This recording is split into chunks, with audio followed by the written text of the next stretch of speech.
Wyoming Territory, 1892. The autumn wind carried the scent of pine and gunpowder across the foothills as Ethan Blackwood tracked a six-point buck through his rifle scope. The Winchester Model 1873 felt like an extension of his arm, a remnant of skills honed through years as an Army scout. At 38, his eyes remained sharp as ever, his trigger finger steady. The buck lifted its head, suddenly alert. Not from Ethan's presence. Something else had spooked it. Hoofbeats, distant at first, then thundering closer. Through his scope, Ethan shifted focus from the fleeing deer to the commotion below. Two riders pursued a lone man across the open meadow. The hunted man's horse was failing, foam flecking from its mouth. The pursuers closed in, their duster coats billowing behind them. A gunshot cracked the autumn air. The fleeing rider jerked, clutched his side, and toppled from his mount. The two pursuers dismounted, dragging their victim toward a massive oak tree at the meadow's edge. One man delivered a savage kick to the fallen figure's head. The other produced a burlap sack. Ethan's jaw tightened. He leveled his Winchester, calculating distance and wind. 400 yards, a difficult shot, but not impossible. His finger tensed on the trigger. Too late.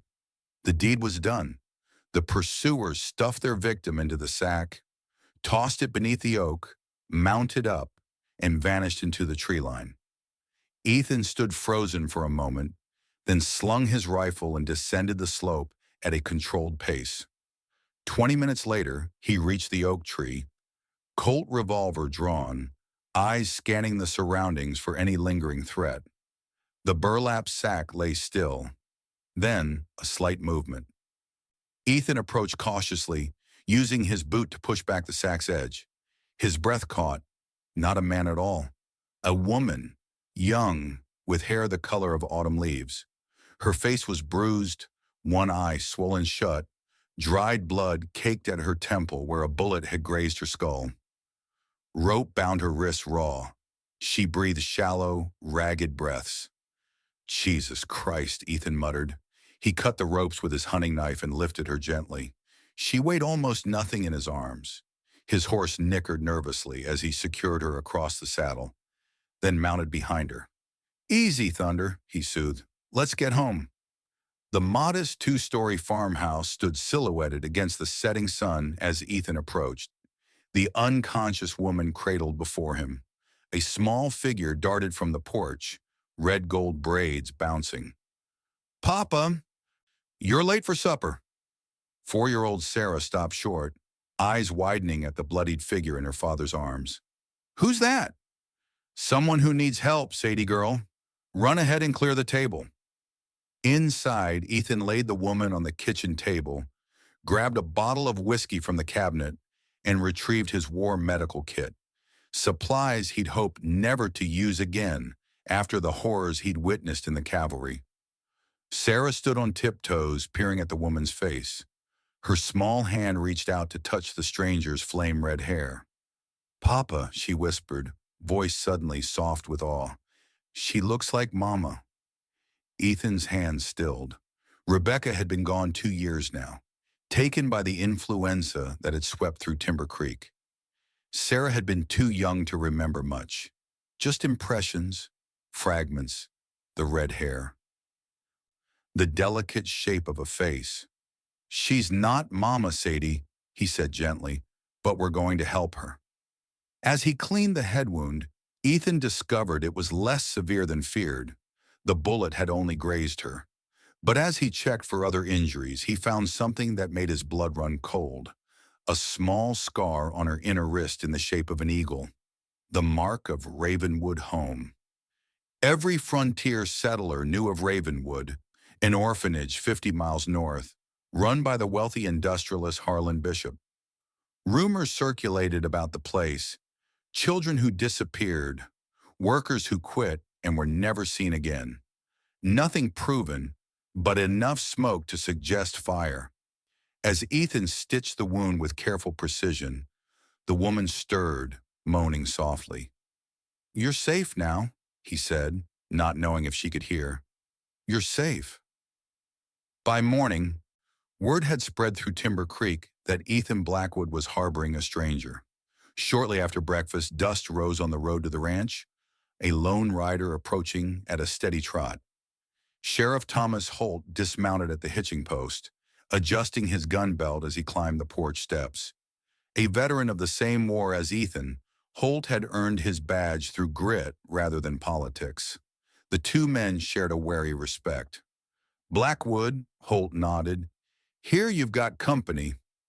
Ethan leaned against the doorframe, arms crossed. News travels fast. Small town. Mind if I see this woman you rescued?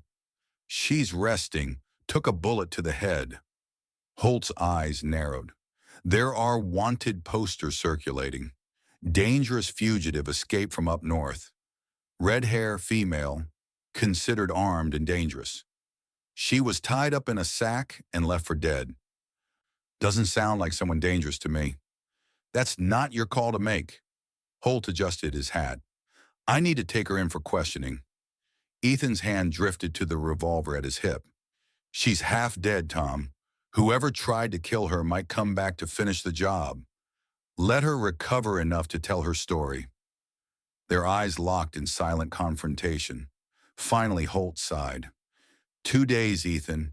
Then I'm coming back with papers. Official this time. He turned to leave, then paused. Be careful who you bring under your roof. You've got the girl to think about. As Holt rode away, Ethan felt a tug at his sleeve. Sarah stared up at him with solemn eyes. Is the lady in trouble, Papa? Ethan knelt to her level. Sometimes good people get in trouble because they do the right thing, Sadie. We don't know her story yet. Sarah nodded as if this made perfect sense. I'm going to show her my doll when she wakes up. Inside, the woman stirred, eyelids fluttering. Ethan approached slowly, keeping his movements deliberate. Wild eyes, green as summer grass, darted around the unfamiliar room before focusing on him with terror. Easy now, he said softly. You're safe. My name's Ethan Blackwood. Found you hurt and brought you to my ranch. She tried to speak, but only a dry rasp emerged. Ethan offered water. She drank greedily, coughing. Where? She managed. Timber Creek Territory, Wyoming. Can you tell me your name? Confusion clouded her features. She touched the bandaged wound at her temple. I don't remember. Before Ethan could respond, Sarah darted into the room, clutching her rag doll. You're awake, she beamed, approaching the bed. I'm Sarah. I'm 4. Are you feeling better? The woman's expression softened at the child's innocence. I think so. Yes. Sarah tilted her head, studying the woman intently. Papa, she looks like the picture of Mama, same pretty hair. The woman's eyes questioned Ethan, who shook his head slightly. My wife passed 2 years ago. Influenza. I'm sorry, she whispered. Sarah climbed onto the edge of the bed, offering her doll for inspection. This was my mama's doll. Her name was Rebecca, like Mama. That's a beautiful name, the woman said gently. You can be Rebecca too, Sarah declared with a child's simple logic. Until you remember your real name, Miss Rebecca Hale, like in my storybook. The woman smiled at the child's creativity. Rebecca Hale, she repeated softly, as if testing the sound. I'd be honored. Thank you, Sarah. Ethan opened his mouth to correct his daughter, but stopped when he saw the tears welling in the woman's eyes. A name was the least they could give her. That evening, as Timber Creek settled into dusk, 4 riders entered town. Their leader, a man in an immaculate black vest despite the dusty trail, dismounted with fluid grace at the saloon. His pale eyes surveyed the street with calculating precision. Maxwell Ward had not risen to become Harlan Bishop's right-hand man through mercy or hesitation. He had built his reputation methodically through necessary violence and unwavering loyalty. The woman's escape threatened everything they had built at Ravenwood. More importantly, it threatened Bishop's political ambitions. She had to be silenced. Permanently this time. Ward entered the saloon, ordered whiskey, and placed a stack of bills on the counter. Looking for information, he announced to the room. Fugitive from justice. Female, red hair, dangerous. $500 to anyone who can point us in the right direction. The saloon fell silent. Then Sheriff Holt stepped forward from his corner table. Might have something to discuss, Holt said quietly. In private. Outside, Holt accepted Ward's cigar, but not his money. There's a woman matching that description at the Blackwood Ranch. 2 miles east, Holt said. But Blackwood's no fool. Fought in the war, expert marksman, keeps to himself, has a young daughter. Appreciate the information, Sheriff. Ward's smile never reached his eyes. We'll handle this officially. Just serving papers. Holt's expression hardened. See that you do. No trouble in my town. As Holt walked away, Ward motioned to his men. Blackwood Ranch. We'll pay a visit tomorrow. Under the Wyoming stars, Ward's men prepared their weapons. Their employer had been explicit. Recover the ledger, eliminate the witness. No loose ends. No survivors if necessary. The morning brought unseasonable warmth to the Blackwood Ranch. Rebecca sat on the porch watching Ethan repair a wagon wheel. Her strength had returned quickly, though her memory remained fragmented. You're good with your hands, she observed. Ethan grunted, hammering a spoke into place. Necessity. Out here, you fix it yourself or do without. Thank you, she said suddenly, for taking me in. Risking trouble with the law. Ethan paused, studying her. Someone tried to kill you. I'd like to know why. Rebecca touched her temple, frustration clouding her features.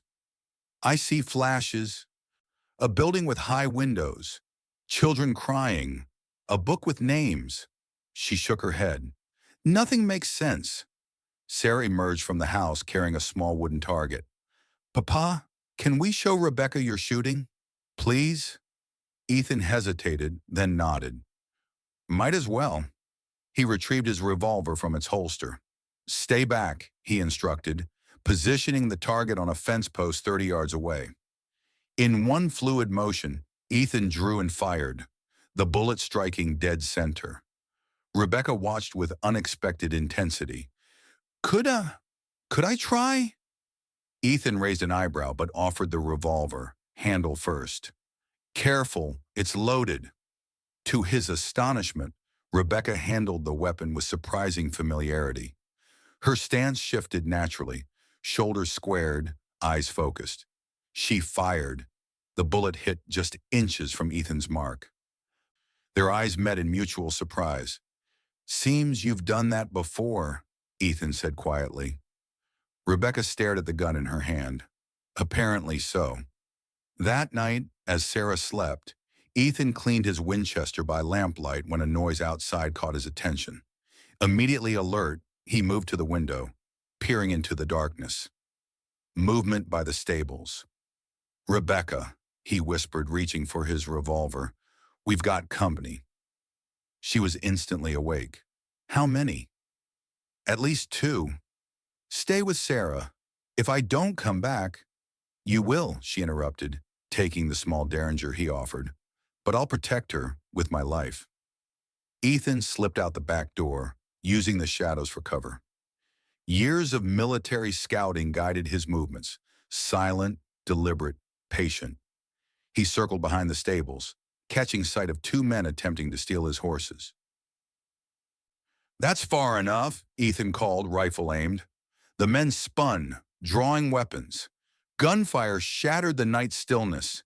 Ethan dropped to one knee, returning fire with practiced precision. One rustler fell immediately. The other took cover behind a water trough. A shot rang out from the farmhouse. Rebecca stood in the doorway, Ethan's revolver extended. The second rustler collapsed, clutching his shoulder. Damn it, I was aiming for his chest, she muttered as Ethan approached. Ethan stared at her with newfound respect. Where'd you learn to shoot like that? Rebecca looked as surprised as he was. I don't know. Instinct. Later, after they'd secured the wounded rustler and confirmed Sarah remained asleep through the commotion, Ethan and Rebecca sat at the kitchen table, coffee mugs steaming between them. Those weren't ordinary horse thieves, Ethan said quietly. They were looking for me, weren't they? Rebecca's voice was steady despite the fear in her eyes. I think so, which means there'll be more. Ethan studied her face in the lamplight. We need to know who's after you, and why. Tomorrow, she decided. We'll go to town, maybe seeing more people, more places. It might help me remember. Timber Creek bustled with morning activity as Ethan drove the wagon into town, Rebecca beside him and Sarah between them. Eyes followed their progress. Word of the midnight shooting had already spread. At the general store, Ethan purchased supplies while Rebecca helped Sarah choose a piece of candy. The normalcy of the moment felt strange yet comforting, until a voice cut through the murmur of the store. That's her! One of Ward's men stood in the doorway, hand moving to his holster. Run! Ethan commanded, pushing Rebecca and Sarah toward the back exit. They burst into the alley as shouts erupted behind them. Ethan lifted Sarah into his arms, and they raced toward the wagon. Gunshots exploded, splintering wood near Rebecca's head. Ethan drew his revolver, returning fire over his shoulder. Get in! He yelled, practically throwing Sarah into the wagon bed. Rebecca scrambled up as Ethan cut the hitching rope with his knife. He slapped the horse's flanks, and the wagon lurched forward. More shots followed. Ethan grunted, a bullet grazing his arm. They careened through the main street, townsfolk scattering. Sheriff Holt emerged from his office, raising his rifle. Halt, he commanded. Ethan drove the team harder, swerving around Holt. The sheriff's bullet struck the wagon's side. As they reached the town limits, horsemen appeared, giving chase. Ethan handed the reins to Rebecca. Keep them running. He turned, rifle ready, and took careful aim. The lead pursuer's horse stumbled as Ethan's bullet found its mark, sending the rider tumbling. The others fell back, unwilling to face the renowned marksman in the open. That'll buy us time, Ethan muttered, examining his bloodied sleeve. Rebecca's face had gone pale, her eyes unfocused. Ravenwood, she whispered. What? Ravenwood Home. Her voice strengthened. I was a teacher there, the orphanage north of here. I found something, a ledger in the director's office. Children's names, dates, payments. Payments for what? They were selling them. Her hands trembled on the reins. To mines, railroad companies, child labor. When I confronted him, Maxwell Ward, he locked me away, said I'd be eliminated. Then the fire started. Sarah, huddled in the wagon bed, reached up to touch Rebecca's arm. The bad men hurt you? Rebecca's eyes filled with tears as she looked at the child. Yes, sweetheart, but your papa saved me. Back at the ranch, Dr. Miller, the town physician and one of Ethan's few friends, tended his wound. You've stirred up a hornet's nest, Blackwood, Miller said, tying off a bandage. Holt's issued a warrant for both of you. Aiding a fugitive, resisting arrest. She's innocent, Doc. They're trafficking children at Ravenwood. Miller's face darkened. Always suspected something wasn't right there. Lost too many patients after they were sent to that place. He lowered his voice. Bishop has powerful friends, politicians, judges. Then we need proof, Ethan decided. Rebecca says there's a ledger. I hid it, Rebecca said, under an old oak tree near the north fence of Ravenwood. But Ward will be watching for us. Ethan checked his ammunition supplies. Ward's the least of my concerns. My priority is keeping you and Sarah safe. That night as Sarah slept, Rebecca packed a small bag. Ethan caught her at the stable, saddling a horse. Running won't solve this, he said, blocking her path. They'll kill you and Sarah to get to me, she replied, voice breaking. I can't let that happen. You think I can't protect my own family? Ethan's voice was hard. Rebecca's eyes widened at the implication. Family. The ledger is the key, Ethan continued. We get it. Take it to the federal marshal in Cheyenne. End this permanently. It's too dangerous. I've faced worse odds. Ethan stepped closer.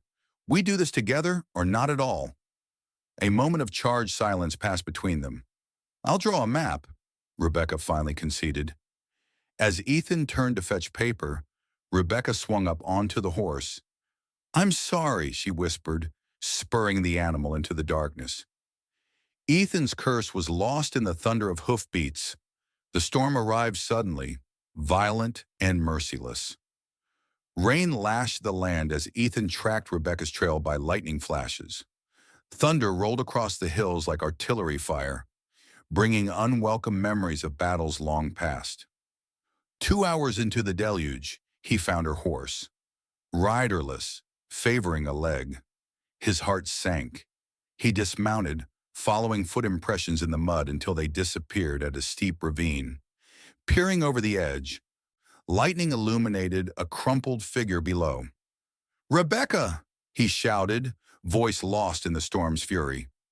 The descent was treacherous, mud sliding beneath his boots. Halfway down, the hairs on his neck stood up, a warning honed by years of survival. Ethan dropped flat as a bullet whizzed overhead. Maxwell Ward emerged from the shadows, rainwater streaming down his immaculate vest. Blackwood, he called, this doesn't concern you. Like hell it doesn't. Ethan reached for his revolver, but Ward already had his weapon trained on him. The woman dies tonight. Bishop's orders. Then we find the ledger. Simple business. Nothing simple about selling children, Ethan snarled. Ward's laugh was cold. Progress requires sacrifice. Those orphans serve a greater purpose, building this nation's future. Ethan calculated the distance, the odds. Bad, but he'd faced worse. Your choice, Blackwood. Walk away, keep your daughter, or die here.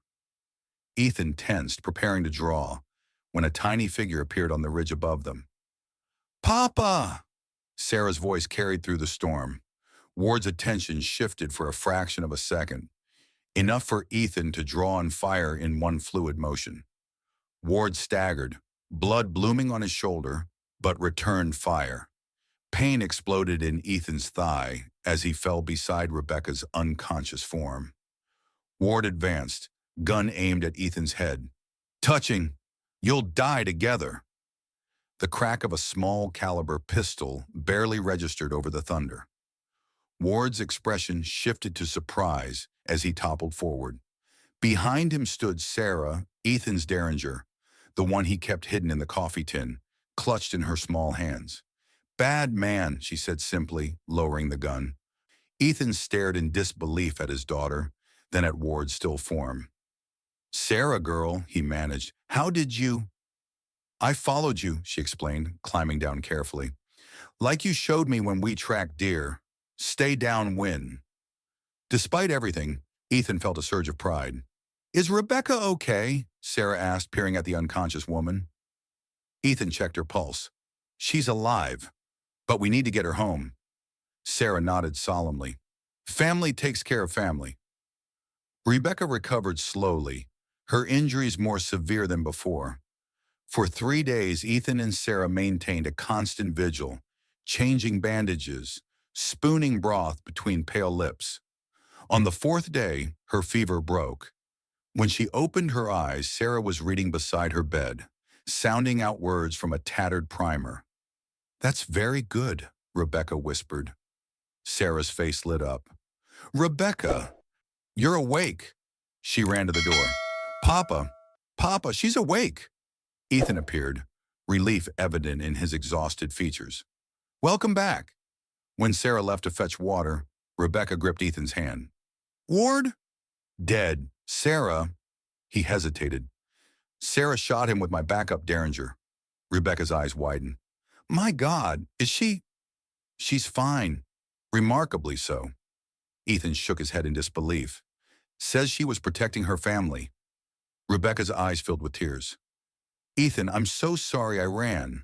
I thought. You thought you were protecting us. Ethan squeezed her hand. But we're stronger together. Rebecca nodded, then grew serious.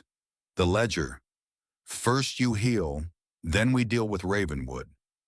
2 weeks later, under cover of darkness, a small group gathered in Ethan's barn. Dr. Miller, Jenkins, the young deputy who had never trusted Holt, Rebecca, and Ethan. Bishop has 15 men at Ravenwood, Ethan explained, pointing to a rough map. Too many for a direct assault. We just need the ledger, Rebecca reminded him. It's here, beneath this oak. Jenkins frowned. Even with proof, Bishop has judges in his pocket.